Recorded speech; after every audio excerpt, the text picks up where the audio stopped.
I don't want to make it sound all bad. There is good stuff out there. It's been a good year for me. This is my first year of acting like a real adult, so it's good, you know? I did a real adult stuff this year. I bought a couch this year. Yeah. I'm not trying to sound like I've never had a couch. I'm just trying to say I've never paid for one before, all right? You know what I mean? There's always been one around. Like, I remember the first place I ever moved into, my buddy and I, there was like a couch next to the dumpster, so we just picked that up, brought it into the apartment, sprayed some Febreze on it, and then a year later, the lease was up, we were moving out, so we picked it up, put it back next to the dumpster, and I just thought that's how couches worked. But no, apparently there's a whole store full of them. You can just get a new one. So I got a new couch, that was cool. I paid my taxes this year. Never did that before. First timer. You know? And I'm not trying to sound like a tax cheat either. I've always filed my taxes, but all the other years the government was like, ooh, it looks like you need this. In fact, here's a little extra. We're worried about you. We don't know how you're getting by. Yeah. This is the first year they asked me for money, and just like that, I'm now a Republican. That's how that works. First 31 years, bleeding heart liberal. We got to help everybody.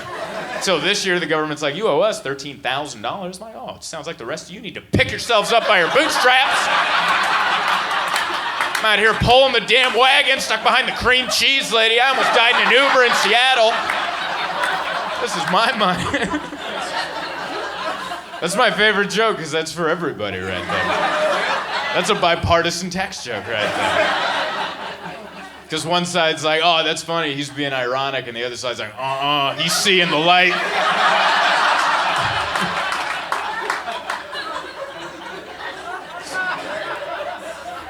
It's a good year, though, man. I went out, also got me a retirement, got me one of those retirement plans I kept hearing about. You got a retirement, sir? Yes. No? Oh, you're just rolling the dice. All right. I'm out there, man. I got a retirement. And I'm a comedian. We're not supposed to have a retirement. We're just supposed to, like, die in a hotel room.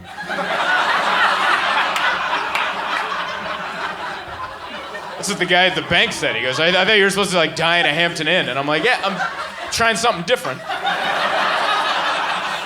So let's give me one of those retirements, you know? So I went in there, I got a traditional IRA, because I don't know anything.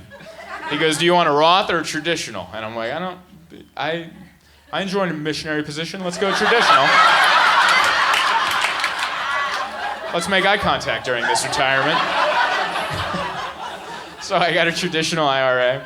I thought it was going to be a great experience. Going in, getting a retirement, I'll be like, oh, good, I'll be taken care of in my later years. It wasn't that. It was a really depressing interview. That's all it was.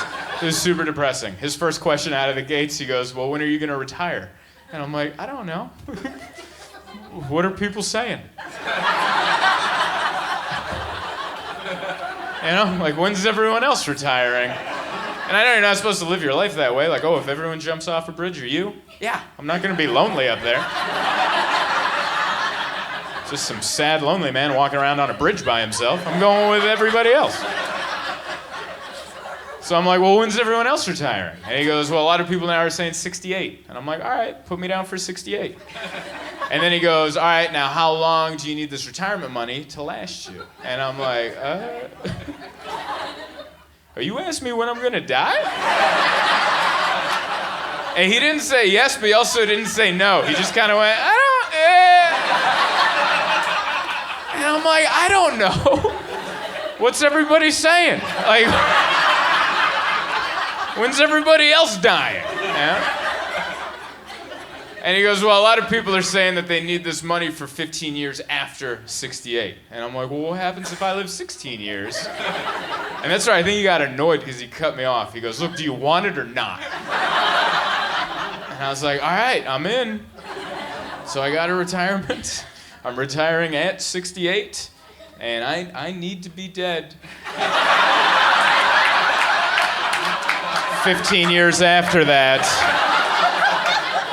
If I live beyond that, you guys are gonna be seeing some GoFundMes going up. Because I'm in some trouble. That's how it is out there.